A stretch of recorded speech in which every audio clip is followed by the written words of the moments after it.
Hello, my name is Gavin Ranos, and today I'll be talking about flooding.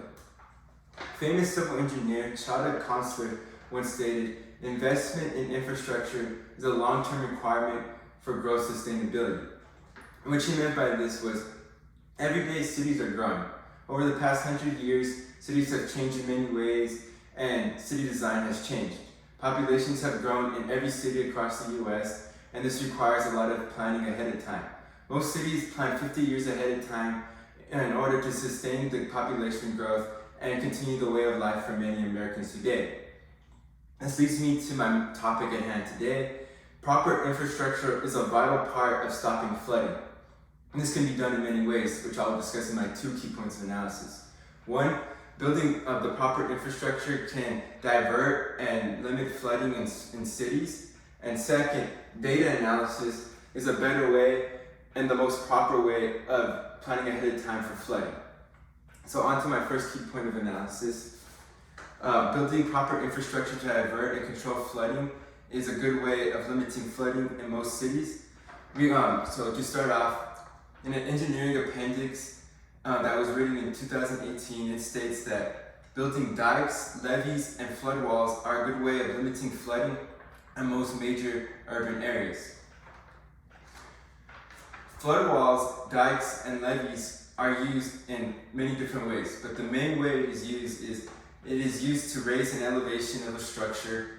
So when water was infiltrated at the buildings at a higher elevation, so when water infiltrates it takes the water a longer time to reach the structure in order to penetrate and flood it. We can kind of think about this like as kids. When we were kids, we built castles with many diversions around the castles to keep intruders from coming in. So just like how the castle has many diversions, the diversions in the flood world are the levees and flood walls, and the castle are the structures. Both have many similarities and both contribute to each other in this kind of analysis. Furthermore, in an engineering database called Engineering Girl in 2022, it says proper city planning is very vital when it comes to limiting flooding in most cities. Cities with good infrastructure and planning tend to have less flooding issues. So many cities around the world account for this by building most structures that on higher elevations. Cities like Houston, who has a big flooding problem, build their freeways on higher elevations and build their buildings on higher elevations in order to stop water from getting into them. Furthermore, this can be seen as when flooding happens, they would like to have roads on higher elevations so they don't flood, and so day-to-day life can continue. Furthermore, cities are starting to install water pumps in most major buildings in order to pump out water to limit the flooding and damage of most buildings downtown. Furthermore, proper city planning is very vital because we can see in a city such as Austin, Texas, which grew extremely fast in the past 10 years, has a big issue today with its infrastructure. Traffic is bad, flooding has started to become a problem in Austin, roads are decaying because of flooding, and the homeless crisis is a big thing. Lastly, another way infrastructure could be used is through bioengineering. Bioengineering infrastructure is a vital part to limit flooding in many cities.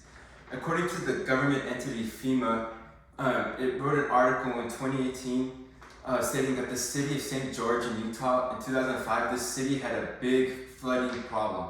So what the city did was it got with many bioengineers and civil engineers to find a way to limit this flooding. What the end up caused was they ended up putting trees in areas that were flooding, and these trees ended up soaking up the water, getting rid of a lot of the flooding in most areas. Now, many cities started adopting this after this city started this in 2005. So now this leads me to my second key point of analysis. Data analysis is a better way of controlling flooding. Even though my first key point had many different ways of controlling flooding, data analysis is a good way of limiting flooding. This is better because planning ahead of time and knowing your data will be able to eliminate flooding altogether and not require as much money and infrastructure to go in and buildings to go into the infrastructure. So this starts off my first key point of analysis of the data analysis. According to Barnett of 2018, the civil engineer stated, you have a 50% chance of, when it comes to flooding, you have a 50% chance of tails. And this doesn't mean you're going to get heads and tails every other time. It could be heads, heads, tails, tails. So what he means by this is, why take the chance when an area only has a 50% chance of flooding? It's not always going to be heads or tails. It might be heads, heads, tails, tails. It might flood, it might not. It might flood, flood, flood. So this is a vital part when it comes to data analysis. He further states that preparing for flooding limits damages altogether and alleviates a lot of taxpayers' money. Furthermore, in a study done by Lucifer, a student at the University of Florida, he states that 100-year flood events are a major way of taking data to better understand flooding. He states that 100-year flooding events happen once out of every 100 events, one happens every year. So you have a 1% chance of having a flood event every year. And so many people build their infrastructure based off of this. But most infrastructure should be based off your 100-year event. So most houses should be able to sustain 100-year events.